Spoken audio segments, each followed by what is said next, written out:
Major general Jacob Tharakan Pahalgam ഭീകരാക്രമണത്തിൽ നിന്നും പാകിസ്ഥാന് കൈകഴുകാനാവില്ലെന്നാണ് വിദേശകാര്യ സെക്രട്ടറി വിക്രം മിശ്രി ഇന്നത്തെ വാർത്താ സമ്മേളനത്തിലും ആവർത്തിച്ച് വ്യക്തമാക്കിയത്.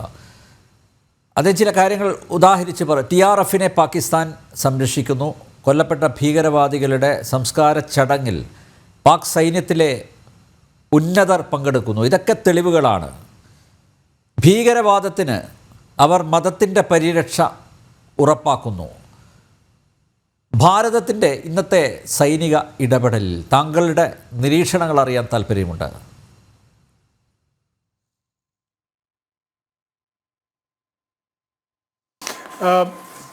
ഞാൻ ഇന്നത്തെ കാര്യങ്ങൾ പറയുന്നതിന് മുമ്പ് കഴിഞ്ഞ 2 ദിവസത്തെ കാര്യങ്ങൾ കൂടി ഒന്ന് സമ്മറൈസ് ചെയ്ത് ഞാൻ പറയട്ടെ. കാര്യം ഈ ഓപ്പറേഷൻ സിന്ദൂറിനൊരു സ്പെഷ്യാലിറ്റി ഞാൻ കാണുന്നുണ്ട്. ആദ്യമേ ഇത് ആദ്യമായിട്ടാണ് നാം ഈ കഴിഞ്ഞ ഓപ്പറേഷൻസ് വെച്ച് നോക്കുമ്പോൾ ശകലം കൂടെ ഡീപ്പറായിട്ടും മെയിൻ ലാൻഡിലേക്ക്, അതായത് പാകിസ്ഥാൻ്റെ മെയിൻ ലാൻഡിൽ നമ്മൾ അറ്റാക്ക് ചെയ്യുന്നത്. ഇതിൻ്റെ പുറകിൽ 2-3 എൻ്റെ അനുമാനമാണ്. ഒന്ന്, ആദ്യമായിട്ടാണ് നാം ഈ നോൺ സ്റ്റേറ്റ് ആക്ടേഴ്സിനെ സ്റ്റേറ്റ് ആക്ടേഴ്സായിട്ട് നമ്മൾ സ്വയം കണക്ക് കൂട്ടുന്നത്. പണ്ട് പാകിസ്ഥാൻ പറയും ഇത് ഞങ്ങളുടെ ആരും അല്ലായിരുന്നു, നോൺ സ്റ്റേറ്റ് ആക്ടറാണെന്ന്. ഇപ്പോൾ നോൺ സ്റ്റേറ്റ് ആക്ടറും സ്റ്റേറ്റ് ആക്ടറും സ്റ്റേറ്റും മിലിറ്ററിയും തമ്മിൽ ഇന്ത്യ ഒരു അന്തരവും കാണുന്നില്ല എന്നുള്ളതിൻ്റെ ആദ്യത്തെ ആണ് ഡിഡക്ഷൻ ഈ ഓപ്പറേഷനിലൂടെ. 1.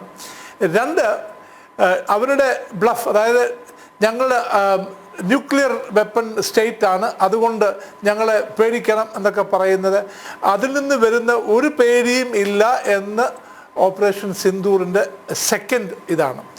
3, റെപ്രിക്കേഷൻസിനെ നോക്കാതെ നിങ്ങൾ എന്ത് ചെയ്താലും ഞങ്ങൾ അതിനെ തടുക്കും, അതുകൊണ്ട് military action against non state action by the Pakistani state, അതായത് പാകിസ്ഥാനി സ്റ്റേറ്റിൽ നിന്നും നോൺ സ്റ്റേറ്റ്, അതായത് ടെററിസത്തിൻ്റെ എന്തെങ്കിലും ഉണ്ടായാൽ അത് ആക്ട് ഓഫ് വാർ എന്ന് കരുതി നമ്മൾ അങ്ങോട്ട് അറ്റാക്ക് ചെയ്യും എന്നുള്ളതാണ് മൂന്നാമത്തെ എൻ്റെ ഡിഡക്ഷൻ. 4മതായിട്ട് ട്രിപ്പ് വയർ, അതായത് നമ്മൾ പോകുമ്പം ഫ്ലെയർ ചെയ്യുമ്പം എന്തെങ്കിലും വയറ് തട്ടി ട്രാപ്പ് വീഴുന്ന പോലെ ഇനി ഏതെങ്കിലും ഒരു സംഭവം ഉണ്ടായാൽ അതിനെ ഞങ്ങളുടെ ട്രിപ്പ് വയർ റെസ്പോൺസായിട്ട് കണക്ക് കൂട്ടി ഞങ്ങൾ നിങ്ങൾക്ക് മറുപടി തരും എന്നുള്ളതാണ് ഈ ഓപ്പറേഷൻ സിന്ദൂറിൻ്റെ 4-5 പാഠങ്ങൾ നാം പഠിക്കുന്നത്. ഒരു കാര്യം കൂടെ, നമ്മളുടെ റെസ്പോൺസ് നോക്കിക്കഴിഞ്ഞാൽ ഫസ്റ്റ് ഡേ, ആദ്യത്തെ ദിവസത്തെ നമ്മളുടെ നടപടി കഴിഞ്ഞതിന് ശേഷം നമ്മളുടെ എക്സ്റ്റേണൽ അഫയേഴ്സ് മിനിസ്ട്രിയുടെ വക്താവ് വളരെ വ്യക്തമായി പറഞ്ഞു, ഇത് നിങ്ങൾ ചെയ്തതിന് ഞങ്ങൾ പകരം ചെയ്തു, ഇതുകൊണ്ട് നിങ്ങൾ നിർത്തിയാൽ ഞങ്ങൾ ഇനി എസ്കലേറ്റ് ചെയ്യത്തില്ല. അതായത് പാകിസ്ഥാന് നമ്മൾ വളരെ വ്യക്തമായി പറഞ്ഞു, നിങ്ങൾ ഇതുകൊണ്ട് ഇനി മിണ്ടാതിരുന്നാൽ ഇത് കഴിഞ്ഞ് ഞങ്ങളൊന്നും ചെയ്യുന്നില്ല. പക്ഷേ പാകിസ്ഥാൻ്റെ സ്ഥിതി എന്ന് പറയുന്നത് dam if they do, damned if they don't do. അതായത് ചെയ്താലും അവർ ശപിക്കപ്പെട്ടു, ചെയ്തില്ലെങ്കിലും ശപിക്കപ്പെട്ടു എന്നുള്ളതാണ്. പക്ഷേ അവർക്ക് ചെയ്യാതിരിക്കാനൊക്കത്തില്ല. കാര്യം അവർക്ക് അവരുടെ രാജ്യത്തെ പൗരന്മാരുടെ മുമ്പിൽ അവിടുത്തെ സേനയ്ക്ക് നിലനിൽപ്പിനും റെലവൻസിനും എന്തെങ്കിലും ചെയ്തേ മതിയാകൂ. പക്ഷേ നമ്മളൊക്കെ നേരത്തെ വിചാരിച്ചത് അവർ എന്തെങ്കിലും ഒരു ഫേസ് സേവിങ് ആയിട്ട് വല്ലതും ചെയ്യും എന്നിട്ട് നിർത്തുമെന്നാണ് ഞാൻ വിചാരിച്ചിരുന്നത്. മിക്കവാറും പേരും അങ്ങനെയാണ് വിചാരിച്ചത്. പക്ഷേ മുനീറിൻ്റെ ഒരു ആരോ പറഞ്ഞൊരു ഫെനറ്റിക് തോട്ടാണ്, പുള്ളിക്കാരൻ എന്തെങ്കിലും ആകണം, എന്തെങ്കിലും ചെയ്യണം, അതുകൊണ്ടാണ് ശക്തമായ മറുപടി തരും എന്ന് ഒരു ഭാഗം പറഞ്ഞപ്പോഴും അവർ ഡിഫൻസ് മിനിസ്റ്റർ പറഞ്ഞു നിങ്ങൾ നിർത്തുകയാണെങ്കിൽ ഞങ്ങൾ നിർത്താമെന്ന്. പക്ഷെ 6 മണിക്കൂറിനകം അദ്ദേഹവും അത് തിരുത്തി പറഞ്ഞു. വൈകുന്നേരം അവർ നമ്മളുടെ മിലിറ്ററി ഇൻസ്റ്റലേഷനെതിരെ അവർ ആക്രമിച്ചു.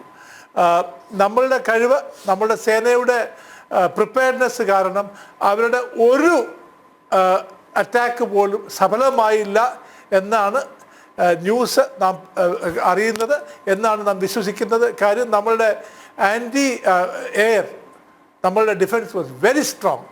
പക്ഷേ അതേസമയം തന്നെ പാകിസ്ഥാൻ്റെ HQ-9 പാപ്പ ചൈനീസിൻ്റെ എയർ ഡിഫൻസ് സിസ്റ്റം നമ്മളുടെ ഫസ്റ്റ് ടാക്കിലും ഫസ്റ്റ് അറ്റാക്കിലും നിർവീര്യമായിരുന്നു, അതിന് ഒരു ഗുണവും കണ്ടില്ല. ഇന്ന് അവരുടെ സിസ്റ്റം തന്നെ നമ്മൾ തകർത്തു എന്ന് പറയുമ്പോൾ ചൈനീസിൻ്റെ എയർ ഡിഫൻസ് സിസ്റ്റം നിഷ്ഫലമായി എന്നുള്ളത് ചൈനയ്ക്കും മനസ്സിലായി, പാകിസ്ഥാനും മനസ്സിലായി, ലോകത്തിന് മനസ്സിലായി. അതുകൊണ്ട് തന്നെ നമ്മൾക്ക് ഒരു ഓപ്പറേഷണൽ എയർ സുപ്പീരിയറിറ്റി ഉണ്ട് എന്ന് നമുക്ക് പറയാം. അതുകൊണ്ട് താങ്കൾ ചോദിച്ച ചോദ്യത്തിൻ്റെ ഉത്തരമായി ഇനി അങ്ങോട്ട് നമുക്ക് ഒരു ഫേവറബിൾ, ഞാൻ എയർ സുപ്പീരിയറിറ്റി എന്ന് പറയുന്നില്ല, ഒരു ഫേവറബിൾ എയർ സിറ്റുവേഷൻ സ്ഥാപിക്കാൻ കഴിയും. അതിലൂടെ ഇനി വരുന്ന എന്തെങ്കിലും ഓപ്പറേഷൻ ചെയ്യുകയാണെങ്കിൽ അത് വളരെ വിജയപ്രദമായിരിക്കും എന്ന് ഞാൻ അനുമാനിക്കുന്നു.